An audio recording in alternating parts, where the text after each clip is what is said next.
तुमच्या देव स्वभावाला काय म्हणावं बाईसाहेब?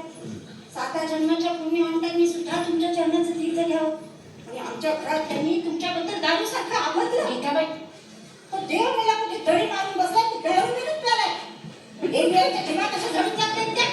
गीताबाई, आपण बायकांनी असं बोलावं का?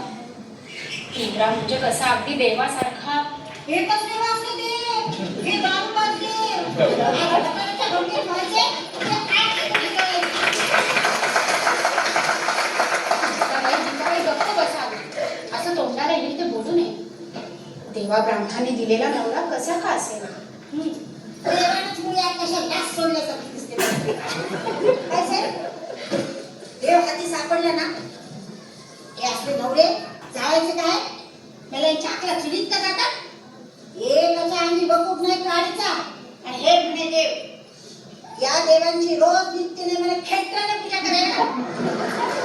काय साहेब, तो देव हाती सापडला ना, त्याला असं तुमच्या पुढे उभा करून चांगला कान पिळून त्याला हसून हसून विचारलं असतं की या माऊलीकडे डोळे फोडून एकदाचा पहा आणि मग मला सांग की पोरा बाळांनी भरल्या घरात ओताना कशी दारू केली असते.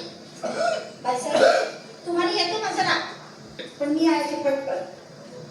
सांगा बरं, तुम्ही अशा सीता सावित्रीसारख्या तुमची काय अवस्था ठेवली हो दादासाहेबांनी? चांगले शिकले सवरलेले, पण यांचं सारं शहाणपण बाटलीतून जन्माला यायचं की देवाच्या अहंकारा ना त्याचं उष्टावण व्हायचं. पण तिसऱ्याच कुठल्या गीताबाई, जाऊ दे बेटी, माझ्या तोंडाला नाही सुपार.